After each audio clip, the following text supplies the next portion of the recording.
We'll bring up Dan's question. Is it possible to fit a supercharger in the Spark? I found the one I found gives 215 horsepower. My understanding, that, or should I?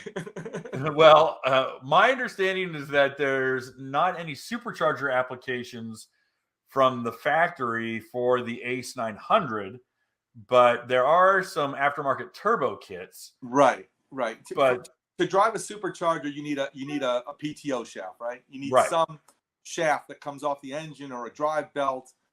I've never heard of anybody supercharging a Spark engine, but there are turbo kits on the market for the Spark engine. So I don't know if they're mostly international kits. I don't know if there's any domestic Spark turbo kits, but no, I don't think you're going to be able to put that 215 horsepower Sea-Doo supercharger on your Spark. No. Now, yeah. So for those people who don't want to go supercharged or turbocharged, RIVA does have tunes for the 900. Yeah, we have a great stage 3 kit. I mean, if you want the maximum power for your Spark, we have a stage 3 kit, and we have a new one that's even making more power on E85. Oh, really? If you want to run E85, it makes quite a bit more power. But what's it putting out? I don't have the dyno number in my head, but come on. It was significant over the pump gas tune because we were able to run more. Is it on your website? It's not on the website. On the website, you'll just see the stage 3 kit. Our stage 3 kit and all the numbers are based on the pump gas tune. Okay. So this isn't the E85 kit. No. But this is the... But it would be the same. It would be the same hardware, the same parts. It's just a different tune and different fuel. Okay. So 53 miles an hour at 8,300 RPM. Right. And what happens is when you plug the map tuner in, it'll give you the option to load that E85 tune. Oh, cool. Okay. It should be live. I know Jesus was working on it about 2 weeks ago and he completed the calibration. So if it's not live today, it'll be live within a week. But it's a nice E85 package with all the same parts, same prop, and everything as our stage 2. By the way, man, that's awesome. While we're here, why don't you go back, just click on performance kits. By the way, this is rivaracing.com. Yes. And if you click on performance kits and you go to this page, this is where you can select whatever you have and see what's available. So say you click on Yamaha. Okay. And then you find your year range, and say you have a GP 1800. Okay. 20. Well, yeah, whatever it is. Yeah, click 21. All right. 20. Click on any level. Click on the stage 1 first. Stage 1, 21 to 23. Okay.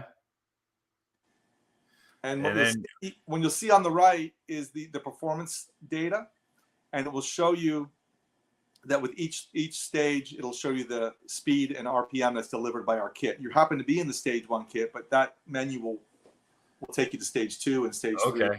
So it's kind of a hot link that'll take you right over there. Correct.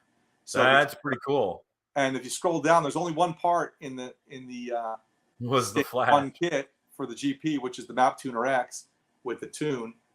And you can look at the performance. Go back up to the performance at the top. Yeah, 77 miles an hour with just a tune. Right, where the stock ski is 68. Okay. So just the tune 77. And then obviously when you click on stage 2. Oh, I went to the plus. Stage 1 plus, that's fine. There's some additional parts and additional speed. And that's basically the way all our kits are built. We try to use as many parts from the stage 1 and the stage 2 and the stage 3, so they build. Obviously, at some point, you're changing different pump impellers as you get into the higher level. Boy! The kit approach is really the best way to deliver recreational performance to the masses. So, a customer calls us from wherever and says, "Hey, I just bought a new Yamaha FX or a new Sea-Doo RXT. I want to go faster." And it comes down to how fast does he want to go and what does he want to spend. And we can recommend different levels. Right. And then once he installs that kit, if his friend buys one, another kit and goes faster, he can always step it up. And that's what we do. We sponsor these performance arms races all over the world. Hey guys, thanks for hanging out. This clip was taken from our weekly podcast that we record here every Sunday night at 8 p.m. Eastern Standard Time. If you want to watch the whole video, you can go to the Watercraft Journal's YouTube channel, go to playlists, and then click on live sessions. You're going to see it there. Otherwise, go ahead and leave a like, a comment, and definitely subscribe to the channel. It helps us grow. And again, thanks again for watching our videos, and we hope to see you soon.